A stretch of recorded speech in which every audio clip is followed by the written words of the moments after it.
I have found that creating systems in my life is far more effective than just setting goals.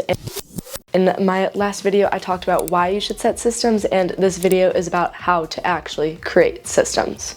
Step number one, easiest thing, is literally get out a piece of paper and a pen. Not a computer, not your phone, not some app, literally a piece of paper and a pen. It makes such a dramatic difference. Step number two is you don't need to write this part out, but just really reflect and think about where you currently are in your life. Whether that's how you feel physically, how you are mentally, kind of what job you're working, what school you're at, whatever is going on in your life, just kind of think about where you're at right now. Step number three is to write down your goals, and this has no limitations on it. They could be your biggest goals and dreams that you can't even imagine, or they could be the tiniest things ever. There's no limits here, so just let your brain flow for a couple minutes or so and just write down your goals and kind of your dreams.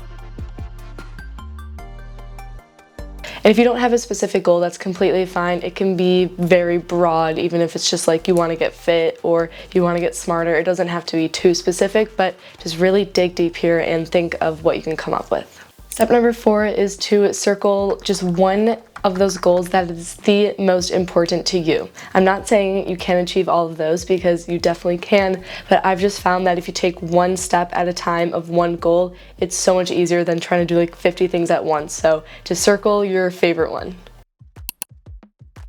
Step number five is probably the most important, and you have to determine why this goal is important to you. And you don't want to be having a goal that's just kind of there just to be there, because that's what the media is telling you to do. You have to do that. Find something that you genuinely care about, and it will make the process so much easier. Step number six is to write down a few steps that you think that you would need to attain that goal. You don't need to be writing a list of 10 things, maybe just 1 to 3 to 5 kind of steps that you think are important to achieve that goal. If I chose running a marathon, my steps would be I would have to run, I would have to feel my body, take care of myself, and wake up early before work so I have time to train. Right after that, step number 7 is just to get more specific about those steps. Yes, you could have been broad, but now you have to dig deeper and be so specific. You can say you want to run, but what days are you going to run? How long are you going to run? Where are you going to run? Be specific. And for the eating healthier component, what will you eat for the morning? What will you eat for lunch? What will you eat for dinner? And then for waking up earlier, you start off the first couple weeks at 7 a.m. and then eventually you stick to a solid 6 a.m. No excuses. Whatever it is, just be so specific on whatever it is that you want to do. You may be thinking that this sounds very harsh and very rigid and strict, but in reality, these habits are actually going to be creating your freedom. And I would just like to quote something from James Clear in his book Atomic Habits, and he says that habits don't restrict freedom, they create it. And I think that's so true, because you may think that this is cutting off your freedom, you can't do what you want, but again, you chose that goal, you're choosing these steps, so choose something that you genuinely want to do. And step number 8 is to turn these steps more into habits and things that you can actually apply in your life. This is the core of the system. This is so important. There's many different ways that this can happen. I think it really depends on the thing that you chose. So whatever I say, just apply it to the thing that you ended up choosing, because one thing for me may not work for someone else. But one thing is to start small. You may want to get off on the right start, so high, and start running 20 miles a day or whatever it is. But realistically, start a mile, 2 miles, 3 miles, 4 miles, whatever it is. Also, the marathon example that I'm using, I am by no means training for a marathon. This is just me regularly working out and just getting some B-roll.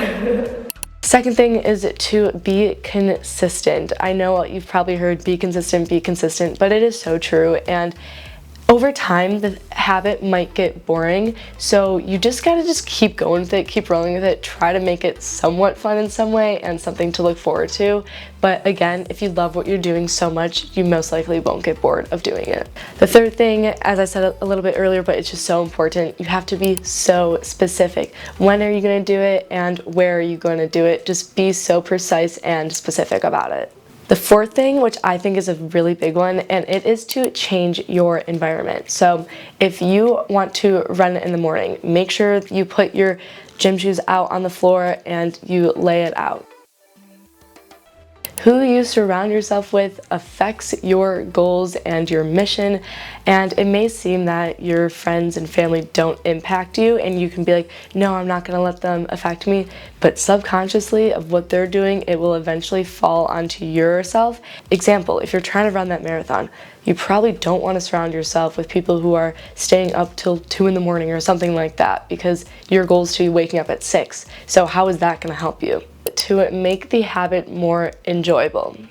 Because at the end of the day, you don't want to make this thing super hard and difficult, because you're going to be doing this like a lifestyle. This is not just like a 30-day type of challenge. You want this to be something that you can look forward to. So I'm sure you can be creative, figure out a way to make it enjoyable. The next one is more of a mindset shift, but this one has helped me a crazy amount. It's really small, and it's just the wording of how you say things. And it is changing your haves to your gets. So if I have that goal of running that marathon, instead of saying I have to run in the morning, I would say I get to run in the morning.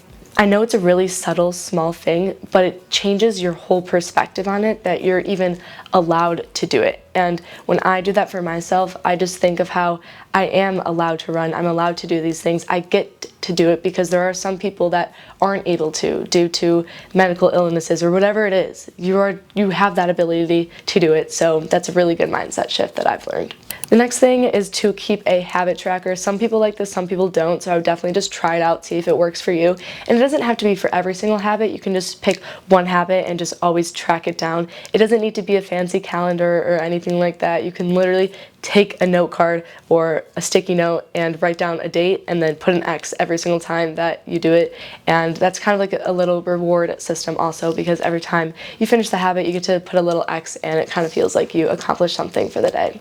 And the next one is to not aim for perfection. This is an issue that I've had myself. It's like you start this journey of this new habit and you're going good a couple days, and then shit just hits the fan. Something happens that's out of your control, and you miss the workout.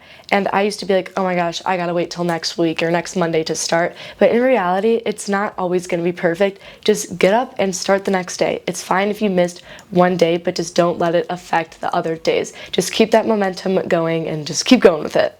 This list can go on and on and on. There's so many different things, but at the end of the day, I think the most important one is just to simply take action, because nothing is gonna happen if you don't act upon it. We're almost done. We're at number 9 right now, and that is adjusting. Over time, your goal and your habits may change, and that is completely okay. You're always changing, you're always developing, your environment's changing, things are always constantly changing. So if you have to change your goal and your habits, that is completely fine. And number 10 is to literally just forget about that goal.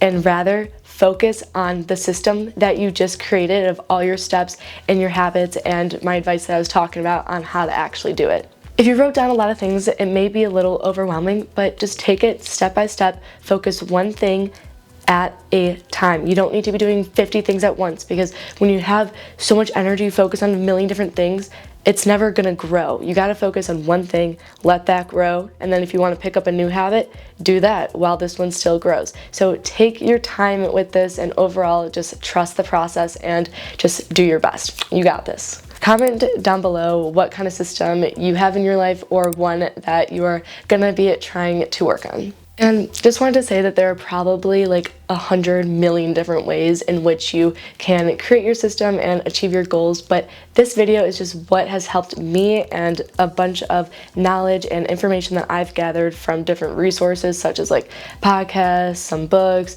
watching some people's videos that are similar to this, just to see different things. But I came up with most of this outline kind of by myself, and it has worked for me, and just know that what works for me may not work for you. So you just got to try out different things and just see what works for you. Anyways, I hope you guys enjoyed this video and actually maybe apply some of it into your life. But thank you so much for watching, and make sure to stick around for some more videos. All right, I'll see you all soon. Bye.